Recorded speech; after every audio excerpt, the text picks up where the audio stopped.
Cape Town, mother city of a vast land. May the 25th, 1995, the start of the most emotional rugby event of all time, the Rugby World Cup in South Africa.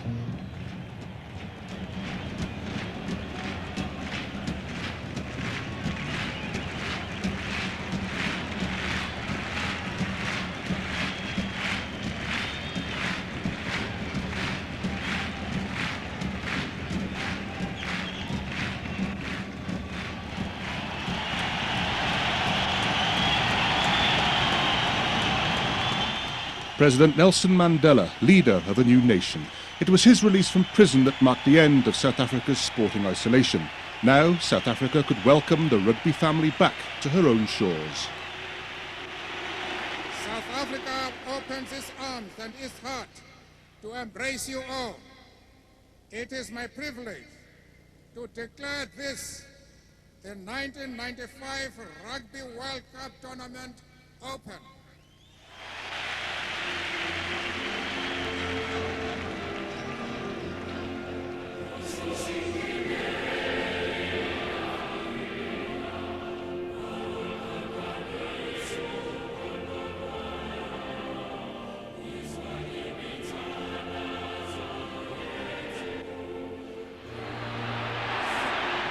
The opening match at Newlands, Pool A, the holders against the hosts.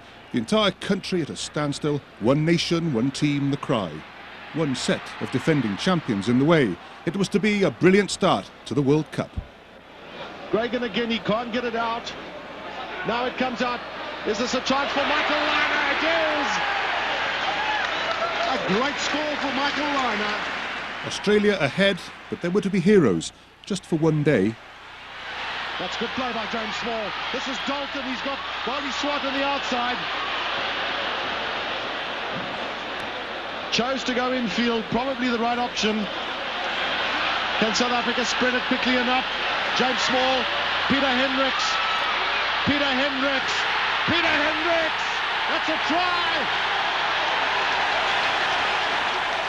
Peter Hendricks, hero, just for one day. Inspired by an atmosphere unrivaled in the history of the game, South Africa piled on the pressure. This is Rudolf Strowley. Van der Westhuizen is an inside and Stransky will score! Uncontrolled celebrations, the dream start for the South Africans. The way ahead through Pool A and through the knockout stages beyond suddenly looked a whole lot more comfortable for Francois Pienaar and his team.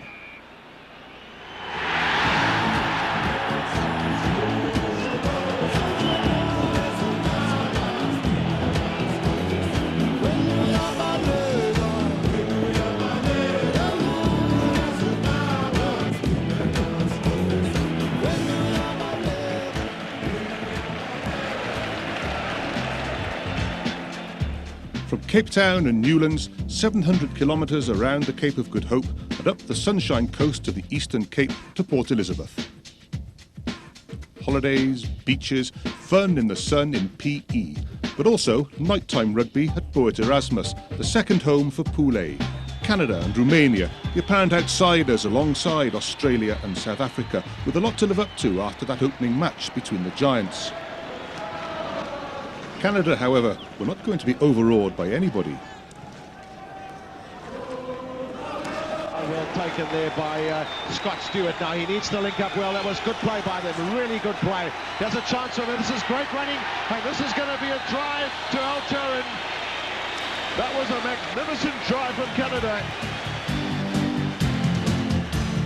Next for Romania, South Africa. It should have been a nightmare for the Eastern Europeans, but it wasn't.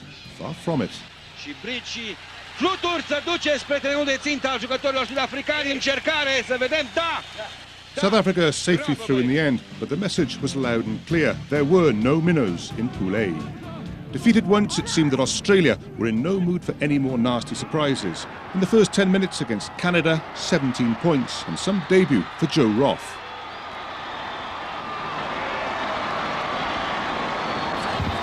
But then wave after wave of attacks by the Canadians, led by Gareth Rees, their abrasive captain and outside half.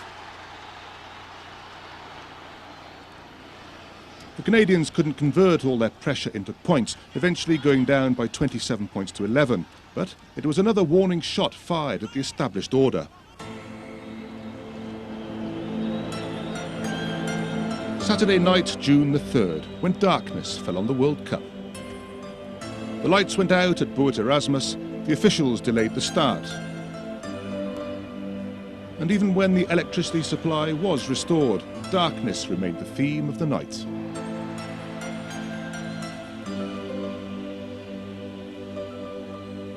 At first it was all good-humoured.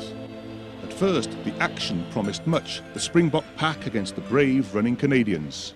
Good shot from them again. Is the momentum going? That's a fantastic shot. That's another try to Adrian Richter. 2 pushover tries for Adrian Richter, but even when trailing by 20 points to 0, the Canadians refused to give in.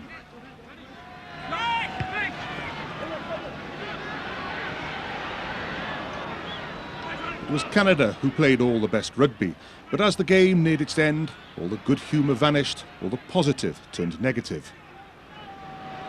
Alturon. Canadians have numbers on the outside. Now can they make something of this? Christian Stewart looking for the switch, and then the dummy pass.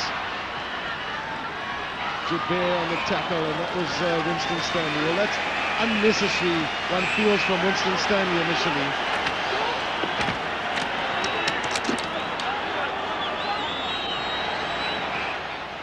Three players were sent off by Irish referee David McHugh, Canadian captain Gareth Rees, Canadian prop Rod Snow and South African hooker James Dalton. The following day, the Rugby World Cup directors cited 2 more players, Springbok wing Peter Hendricks and Canadian fullback Scott Stewart. They too were suspended from rugby. Others were lucky not to be banned too. Canada's often inspiring World Cup campaign had come to an inglorious end. South Africa had travelled all too quickly from the opening day in Cape Town to night in Port Elizabeth. It was to be a week of self-examination. Thanks for everything, it was great while it lasted.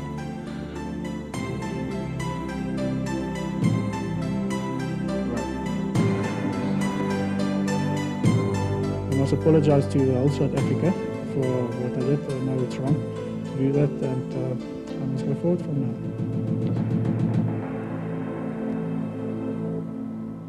James Dalton and Peter Hendricks suspended, but South Africa through as pool leaders. Australia runners-up.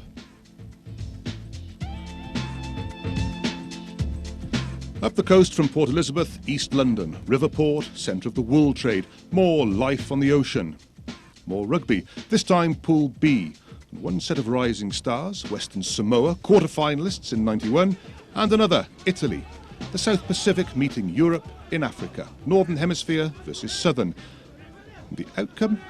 Ireland runaway. A lovely run by Umanga. The flying fullback is in. Lima. Oh, a super Samoan try. Nu'ualetia. Kellett kicking wide for Lima. Slow to turn to Savaro and Lima.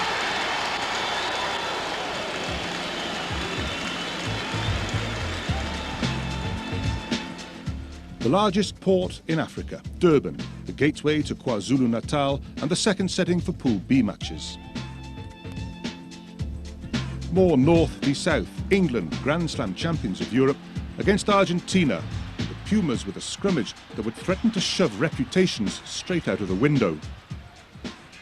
And not just the scrummage, Argentina made all the running. When it came to scoring tries, there was only one side in it. This is great running by Arbizu. Arbizu, can he score? Arbizu!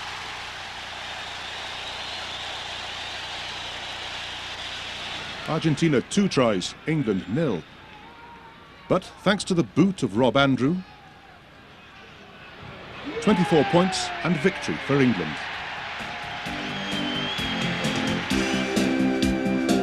Next at East London, unlucky Argentina against Western Samoa, one of the best matches of the World Cup. The mighty Pumas scrummage in awesome form. Try for scrum half Crexel. With just 13 minutes left, Argentina were leading 26-13, but then 10 metres out from the 22. Manu Samoa really starting to crack it on here. Paramore. Junior Paramore. Lau Pepe. George Lau Pepe. Manu Samoa in front. Now they start to shift it. Desperation now for Argentina. Behind by 1. Loose ball. Paramore, Pat Lamb. Lamb gets it.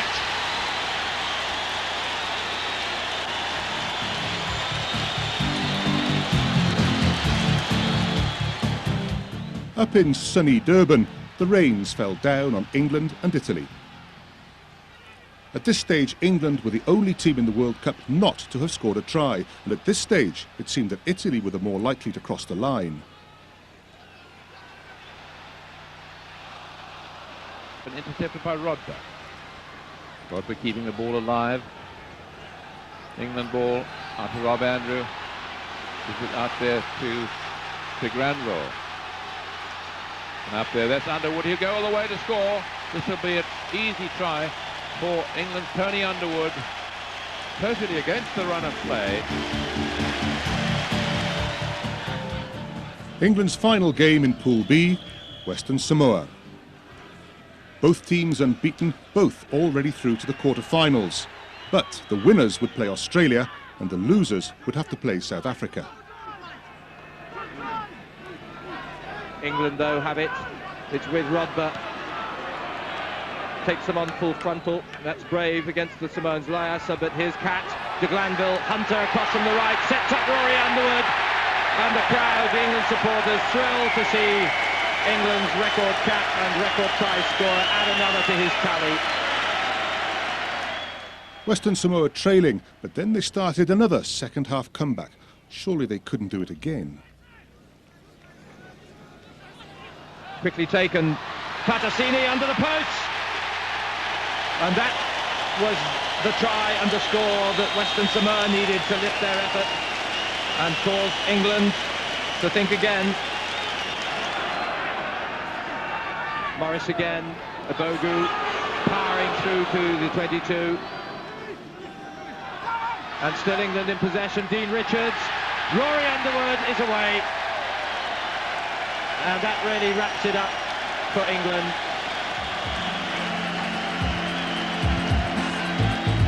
England unbeaten at the top of Pool B. Argentina with nothing to show for having made a major contribution to World Cup '95. Away from the coast and up to altitude, the heartland of South Africa, the Free State and its capital, Bloemfontein. This, the judicial capital of South Africa, and first on trial, the 2 qualifiers in Pool C. The Japanese and the Welsh.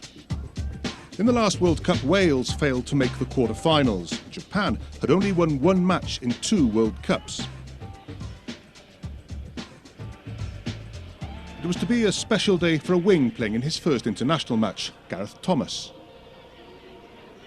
Ball is laid back. Moore, Davis, the grubber kick. This is a good kick intended for Gareth Thomas, and Gareth Thomas has scored a second. It's a second try for the Bridgend man on the left wing for Wales. Robbed and ripped by Stuart Davis. Mike Hall with Gareth Thomas outside him, and that was a late tackle going in by Otto, but Gareth Thomas is stealing away, and the Bridgend man has scored a hat-trick. And what a debut international for Gareth Thomas of Bridgend in Wales.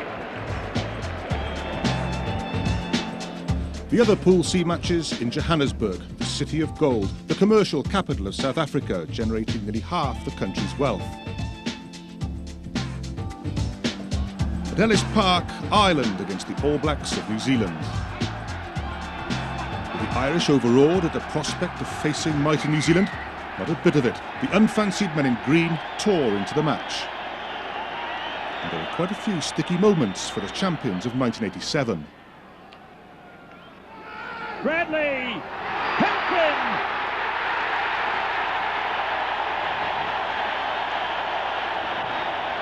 It couldn't last. New Zealand regrouped, and then they launched one of the big stars of the World Cup, all 6'5" and nearly 20 stone of him.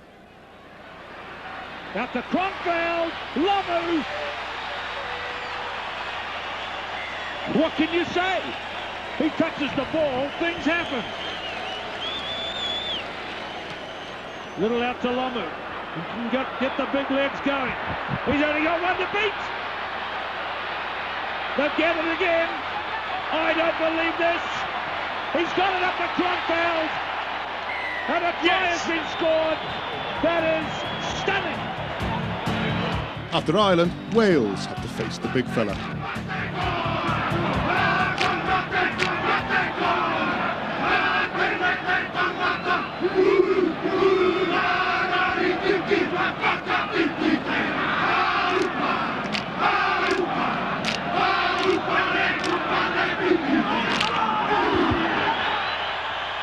And after the haka came the man himself.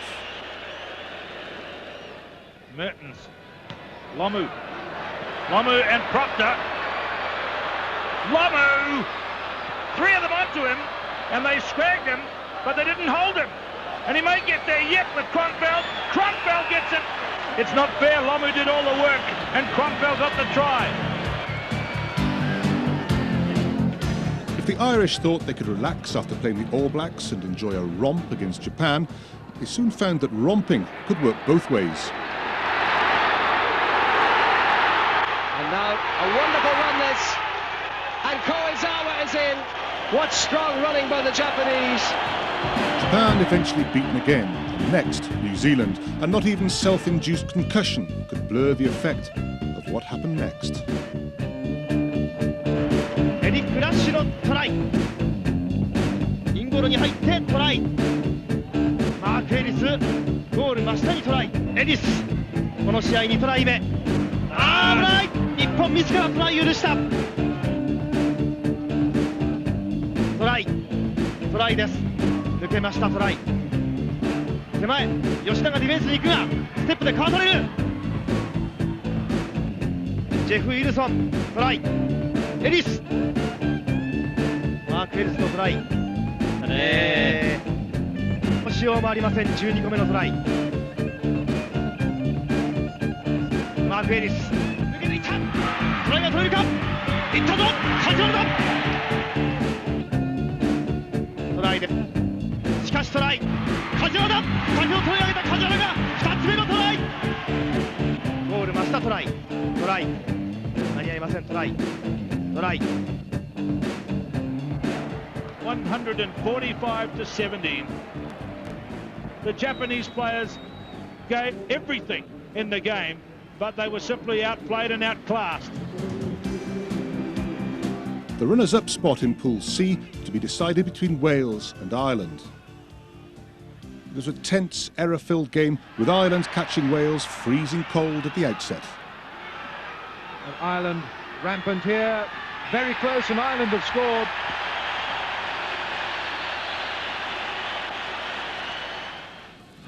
Easton throws straight to Dennis McBride at the back of the line-out.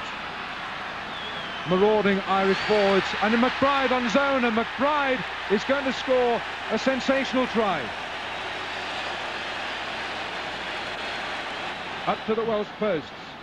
Hogan feeds Paddy Johns, and Wales are struggling here. It's going to be a try for Eddie Halvey.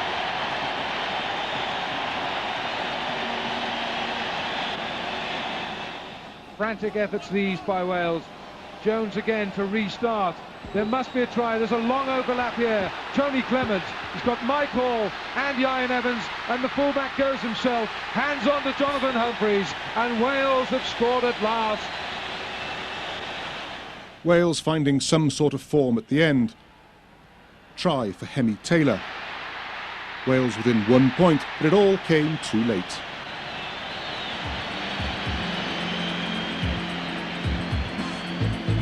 Ireland in second place behind New Zealand, Wales failing to reach the last 8 yet again.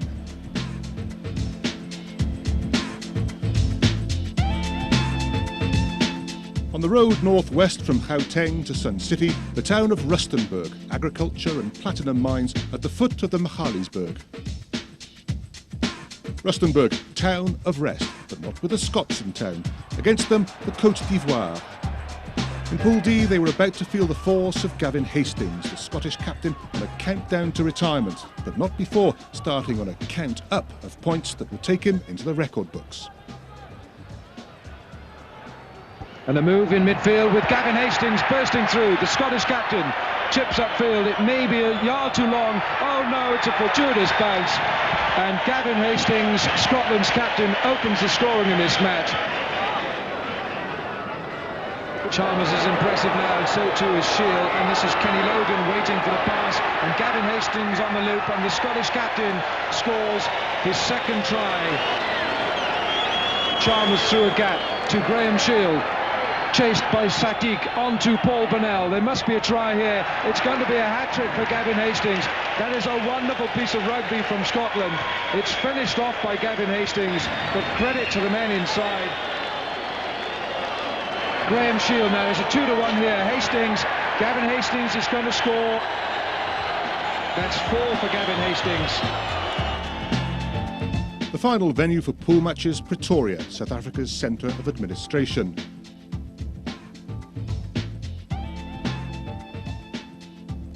Also in Pretoria, the home of Northern Transvaal rugby, Loftus Versfeld and France against Tonga.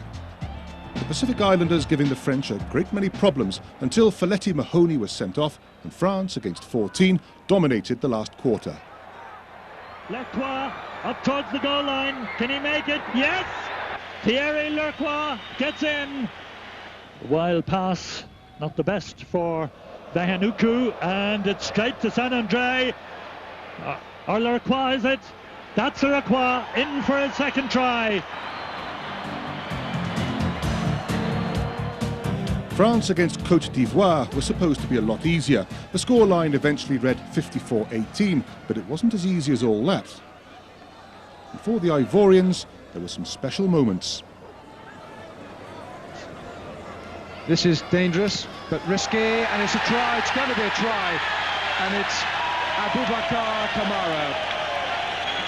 Well, you could have bet your last dollar that the celebrations would have been big ones. The next challenge for Scotland, the tough Tongans. Another uncompromising game, but another outstanding game for Gavin Hastings. Scott Hastings, Gavin Hastings, can he get a try? Going for the corner, yes! He really does it all, doesn't he? If he doesn't get all the penalties over, he just adds the occasional try. Rustenburg, the last World Cup match for Tonga and the Ivory Coast, the last game of rugby Max Brito would ever play. Beautifully taken in by Max Brito. He's the left wing three-quarter for the Côte d'Ivoire.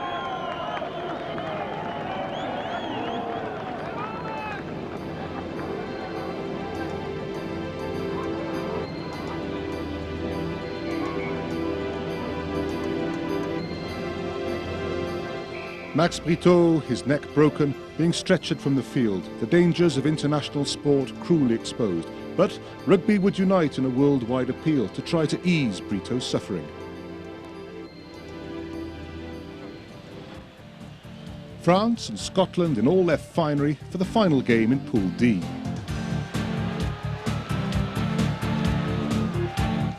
Both Scotland and France already through to the quarter-finals, but plenty to play for. The winners here would not have to face New Zealand next. And Scotland, armed with recent memories of victory in Paris over the French, made the better start. Taken by Redpath, given to Gavin Hastings. Hastings down the touchline. Hastings still, Gavin Hastings. And he gives it to Wainwright. Rob Wainwright will score. Rob Wainwright, a try for Scotland. But thanks to Thierry Lacroix, in outstanding kicking form throughout the World Cup, France staying in touch. That's a good kick. And the flags go up. Well, a tremendous kick there from Thierry Lacroix. 4 minutes into injury time, France still trailing. Il est tout seul, Benazzi. Ah, le soutien arrive un peu en retard. Ça y est, encore. Oui. On va gagner. On va y aller. Tamac, oui. Et c'est Émile Tamac. Formidable. Et c'est Émile Tamac, formidable. Formidable exploit français. Sur le dernier ballon, Émile Tamac a été servi magistralement. Et il le méritait. Et il a marqué l'essai. Et nous allons gagner. Et nous avons gagné 20-19 pour la France et Émile Tamac. France in the very last seconds squeezing Scotland into second place and sending them off to meet New Zealand. After 24 pool matches, it was time to say goodbye to half the countries in the Rugby World Cup.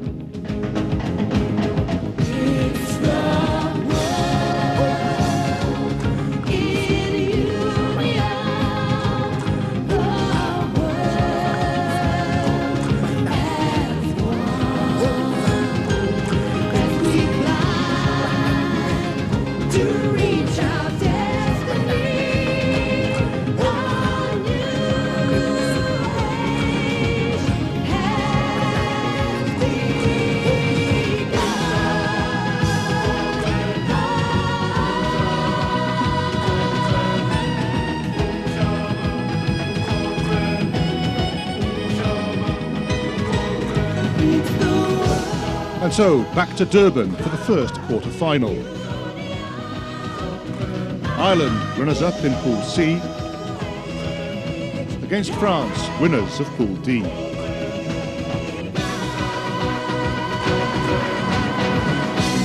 Ireland were never quite able to raise their game and rediscover the fire that had rattled the All Blacks for a time.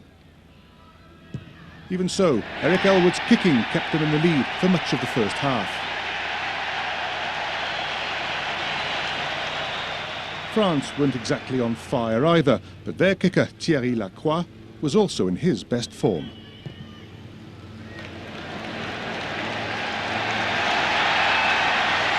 France slowly moved ahead, and then, deep in the second half, they found a higher gear.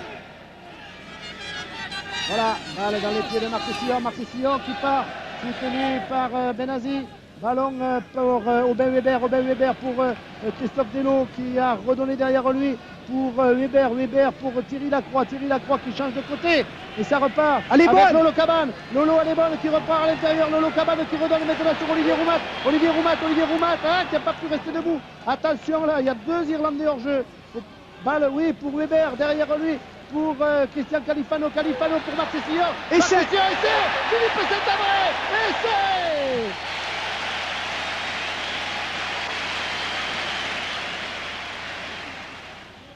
Hogan, Elwood, Bell, done Mr. Mullin, fullback O'Shea, but still the tackles come in. Ireland there though to regain possession, perhaps the last play of the match. Mullin out wide, but it's intercepted by Ntamak. Émile qui part vers la ligne de touche, il va marquer l'essai. C'est fait. Voilà l'essai d'Émile Ntamak.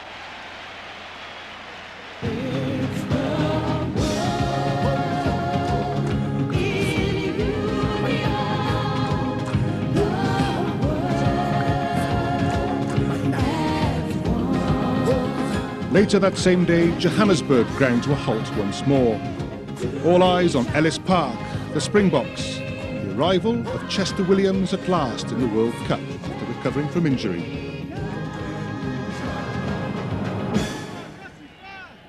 Against South Africa, Western Samoa, the physical challenge to be met head-on.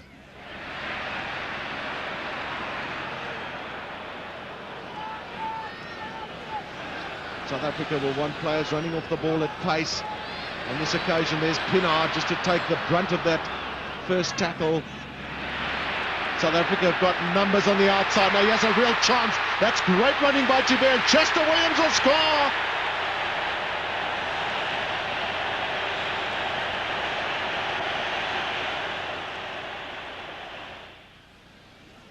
South Africa have only lacked the finishing touches because they've had the possession that they need. Yapi Mulder comes back in field. Well, for the fourth time, South Africa have a chance. This is a long pass. Can Kruger make something of us? And Pienaar. Back inside is Chris Rousseau, running off the ball beautifully. There was Ruben Kruger, and Chester Williams will score.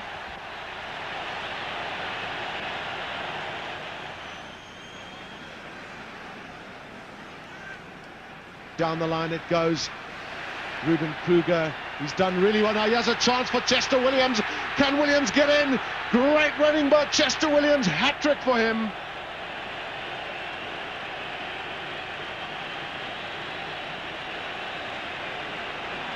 The Springboks well clear, but once again the Samoans simply wouldn't give up. They kept on attacking, kept chasing. No cause was ever given up as lost.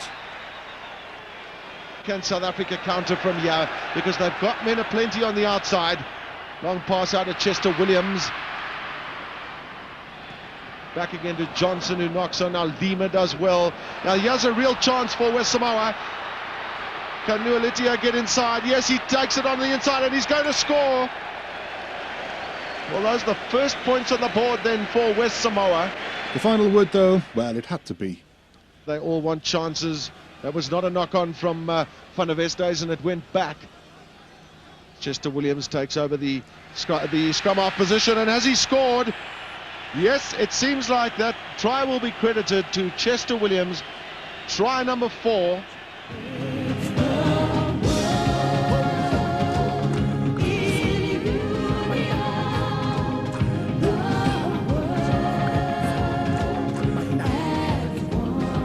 The third quarter-final in Cape Town. The knife-edge quarter-final at Newlands, England and Australia.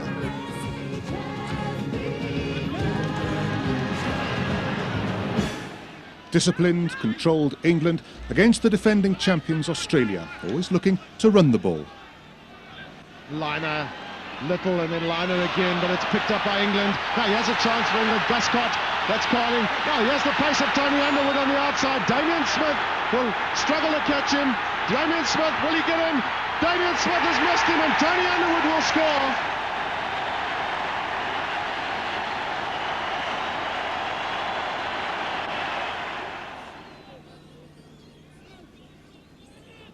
There's the launch. Damien Smith is the man coming in. Damien Smith goes up for it, takes beautifully and scores!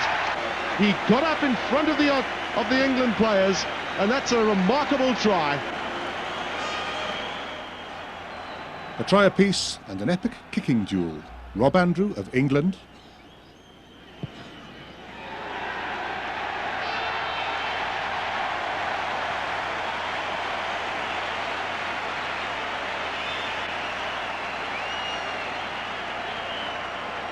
And Michael Liner of Australia.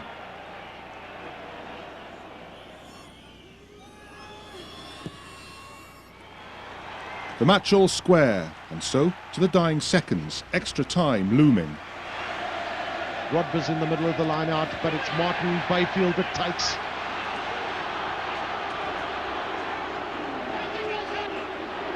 It's a good drive by England. Ben Clark's in there. Now comes the release. Will we see a drop from Rob Andrew? He struck it well as Andrew. It's there!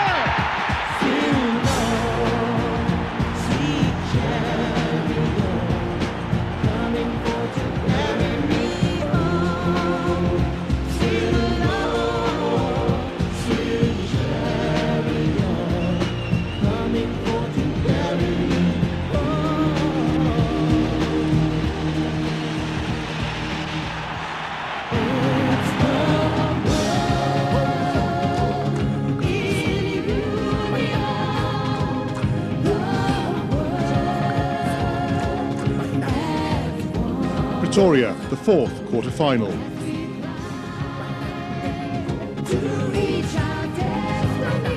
The rugby cultures of Scotland and New Zealand.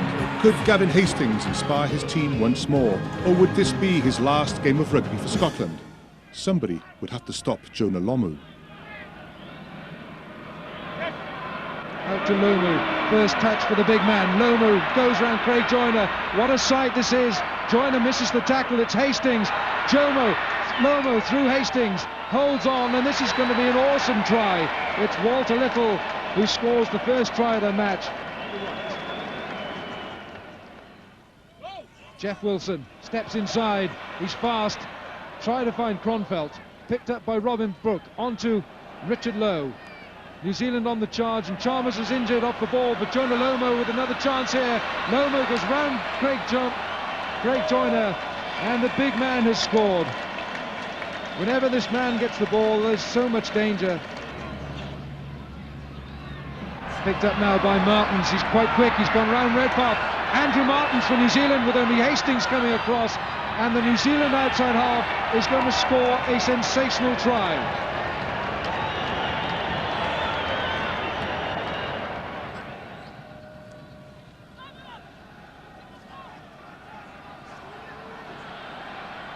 And Scotland have responded. 5 metres from New Zealand's goal line.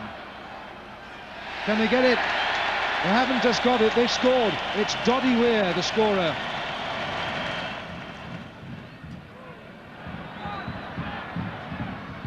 Once again, hands on to Lomu, and it could be a try here for Sean Fitzpatrick. And the New Zealand captain goes over for his 9th try in this, his 66th international, his 100th appearance in an All Black shirt. Victory for Sean Fitzpatrick and the All Blacks, but as they went on to the semi-final, Gavin Hastings went out, the end of an illustrious career.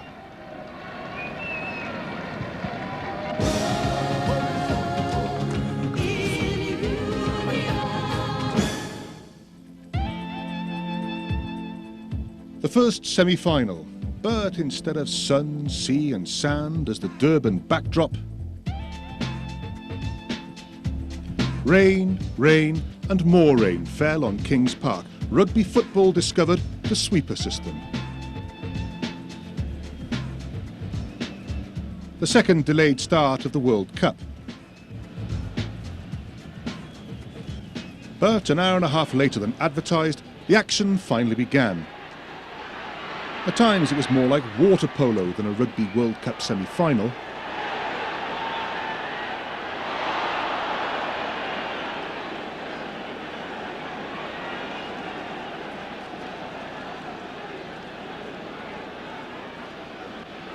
France's plans, laid by their coach Pierre Berbizier to run the ball, were washed away. Instead, the French had to try to soak up South African pressure. Van der Westhuizen. Conditions not ideally suited for the scrum half, the Quicksilver scrum half, but it's ball one now. Rousseau, helped on by Peter Durant and Ruben Kruger, and the whole of the South African pack chase him on over the goal line. South Africa close to scoring here.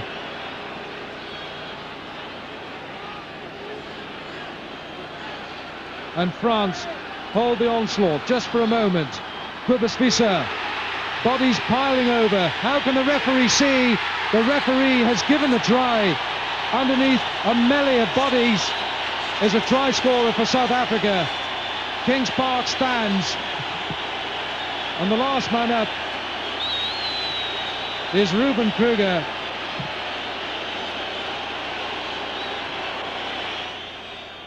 Some managed to keep their feet.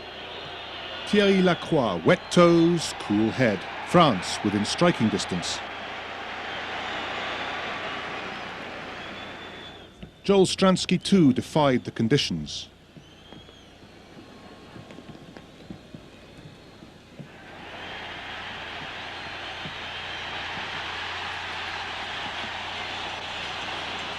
The South Africans kept their noses in front, and then a final French onslaught. France get the shove on at the scrummage. That's Marc Session, the oldest man in the match at 35 years of age. Controls. Galtier, Delot. Again the chip to test Andre Hubert. Hubert loses it this time. This is Benazi who goes forward. They're over the line. Benazi not given the try. That was desperate for France and also desperate for South Africa.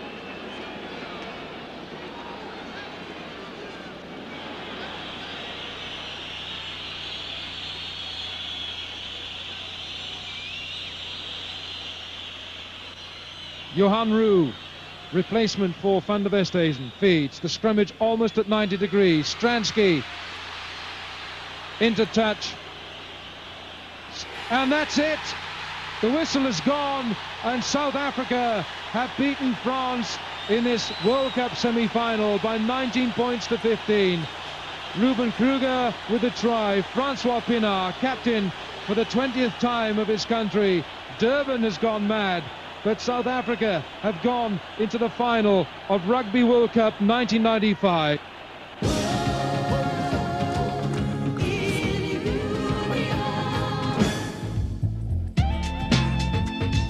The next day, glorious weather in Cape Town.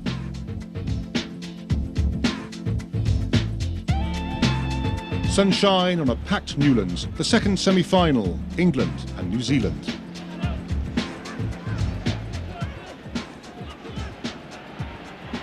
It was meant to be close, but after all the hype, it wasn't. One man just made a huge mess of England. Once again, Bishop has it for the 4th time. Pass out to Lomu. Underwood can't take. This is the big man, Lomu. He's still on his feet. Lomu could score. That's a great try for New Zealand.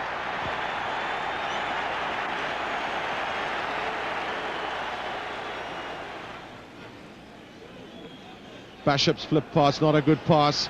England are not getting their pressure in early. Their tacklers are too far away. This is Osborne. He's got terrific pace as Osborne. Well, here's another chance for New Zealand. Can Osborne get inside? That's the flip pass to Kronfeldt. Well, that was a sea of black jerseys that came flying through from their 22.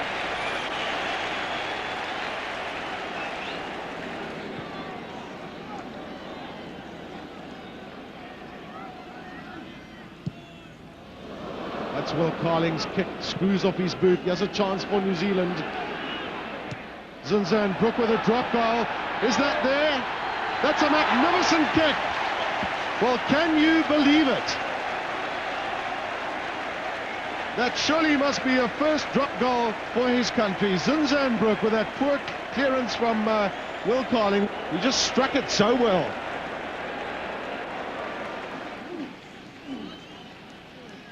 Zinza and Brook, huge pass on the outside to Osborne. This is Lomu again. Lomu is through. Well, Rob Andrew was brushed aside by the big man.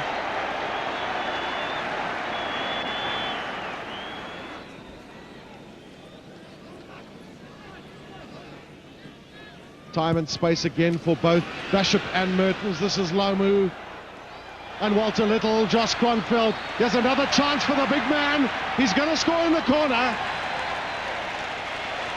That's a hat-trick of tries for Jonah Lomu.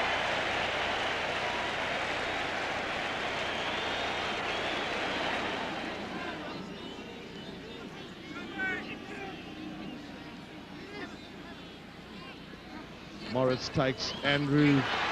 Carling. Chip kick to Carling. Has Carling scored? Yes, he has. Well, a great opportunistic effort there from Will Carling.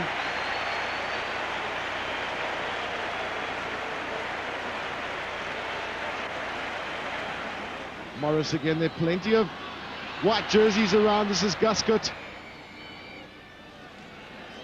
New Zealand offside. That's a quick take now. England have a chance. This is Carling. Carling's going to score.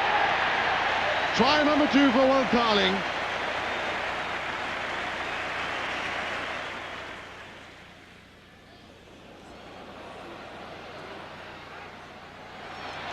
Frank Bunce.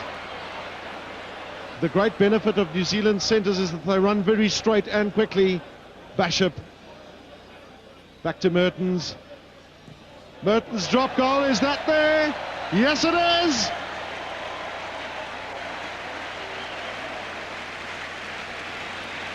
Well, that's then the final whistle.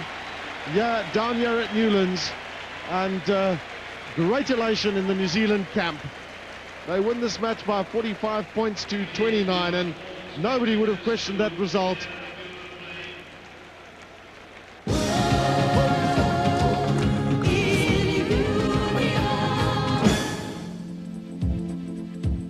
Loftus Versfeld 4 days later, and the playoff for third place. France and England trying to pick up the pieces of their shattered World Cups. The winner would qualify automatically for the 1999 World Cup. Early warning signs for England. Rob Andrew and his kicking boots, just for once, not in perfect harmony. On the other hand, Thierry Lacroix still stroking them over. Lacroix on his way to topping the World Cup points table with 112 points. France as a whole seemed to have a greater appetite for the task in hand. Lancé de Jean-Michel Gonzalez. Allez, la conquête, une très bonne conquête, on s'organise. Elle est chère cette balle. Olivier Merle, superbe prise de balle de Merle. Et le Mol, et on avance, on essaie d'avancer dans l'axe. On avance, les Anglais reculent. Ils essaient d'attirer les Français vers la touche. Ballon pour qui? Et peut-être essai. Essai, oui. Essai français. Really the rolling maul proving how successful it can be in the right opportunity. French forwards getting all behind Benazzi, lends his hand, and in the end it's, well, Olivier Roumar is credited with the try. Voilà, le temps réglementaire de ce match est donc terminé. 5 points d'avance. Les arrêts de jeu ont commencé avec un petit côté là-bas, peut-être l'essai.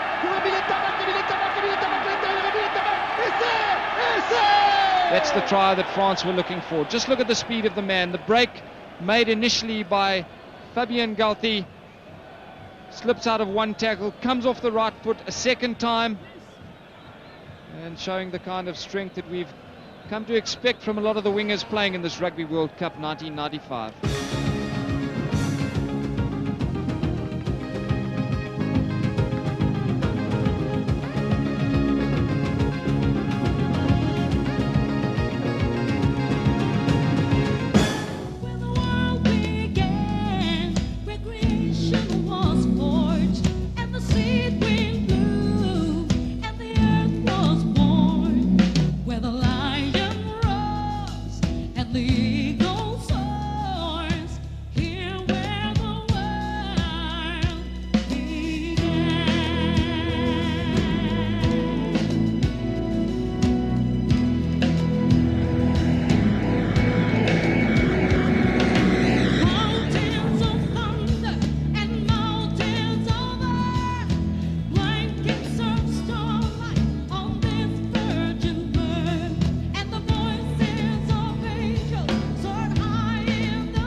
The World Cup had been charged with emotion for South Africa ever since President Mandela visited the Springboks in training before the tournament. Perhaps not even the President really thought he would be seeing Francois Pienaar and his team at the final. Ellis Park, Johannesburg, a massive occasion of drama and passion. And once again, Pienaar's team were inspired. They rose to the World Cup final. Once again, good ball for South Africa. Stransky, that's good play by Stransky. Looking to drop and then finding space on the inside. Well, South Africa are getting over that advantage line against the All Blacks, and that's critical.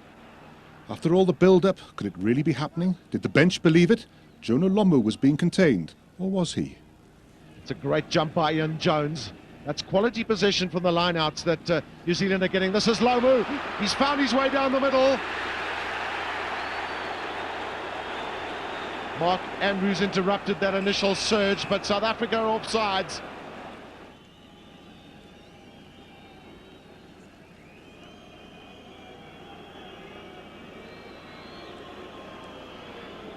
Often this is classified as a sitter, but at this level of rugby there are no sitters. They're all critically important. He struck it well. 13 minutes gone then, 6 points to 3. New Zealand lead South Africa. South Africa decide not to test the New Zealand scrum because Andrews is the man picking up. He didn't quite go into that set piece. Van der Westhuizen looking to go himself. That's Henny LaRue up there. Is this going to be a try for South Africa? Well, take nothing away from New Zealand in doing so well to keep that ball off the floor. Ruben Kruger denied the try. It was up to Joel Stransky to try to provide the points.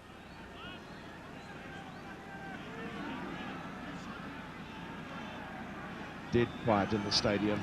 Stransky again. Both teams locked there at 6 points each. Now to stretch it, Stransky. Down the line it goes, and this is Andre Joubert. New Zealand really have been equal to the task with those South African thrusts in the midfield.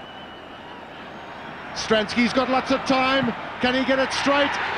Yes, he's got it! South Africa go into the lead for the first time in the match. Half-time, 9-6 to South Africa. Still a long way to go, but all around Ellis Park, the belief was growing. South Africa could become champions. Well, that's screwed off his boot, taken by Osborne. Always looking to run is Glenn Osborne. And then Lomu runs off him beautifully. The big man steps out of 3-4 tackles. Again, Jeff Wilson on the outside. The switch round now, Pienaar. That's the kick through from him, but he's up against Jeff Wilson again. Well, Wilson displaying the skills in picking that ball up that you would expect from a man who's played cricket for his country.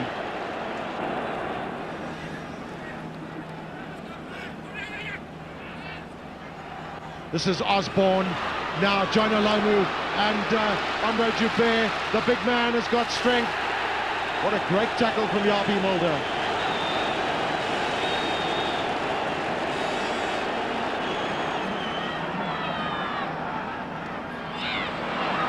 New Zealand get it. This is Walter Little looking for space. Once again, New Zealand decide to go left, but this is Mertens' drop. It's there. So the score's absolutely level. Each side has a drop. Each side has 2 penalties, and it certainly couldn't be more even. 3 minutes left. New Zealand once again show their supremacy in the line-outs. Frank Bunce. Josh Kronfeld was right on his shoulder. This is Mertens again. Has he got this drop goal? No, it swung wide. Full time, 9-all. One piece of history already made. For the first time, the World Cup final would go into extra time.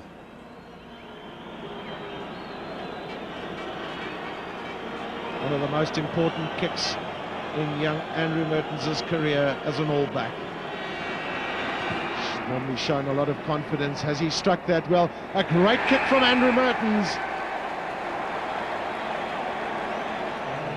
New Zealand ahead 12-9. Andrew Mertens with all 12 points, but a chance for Joel Stransky to join him on a dozen.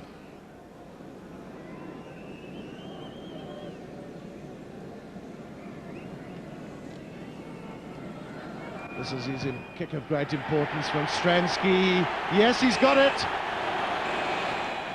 The last 10 minutes left. Which of the 2 kickers would find that little bit extra? Who could handle the pressure?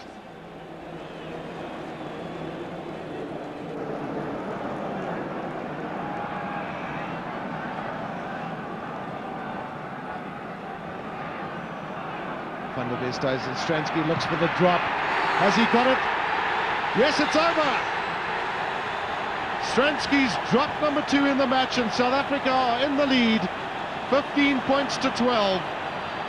Just 7 minutes of play left. And look at this again. Stransky but under pressure from Mertens, and he gets his kick in. Beautiful, stylish kick, head down, followed through. And he is delighted. All the Springboks' arms went up in delight. Is this the last scrum of the match? Stransky and Henny LaRue are moving around. LaRue goes in. That is it. The final whistle then. South Africa win this Rugby World Cup final by 15 points to 12.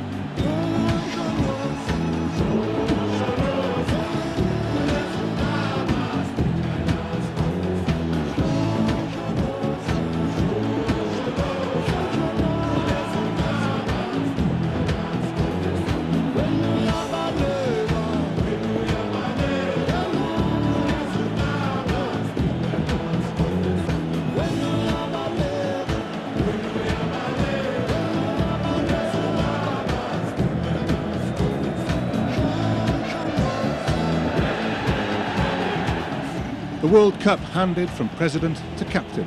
This was always more than rugby. This was a dream come true for all South Africans. One team, one nation.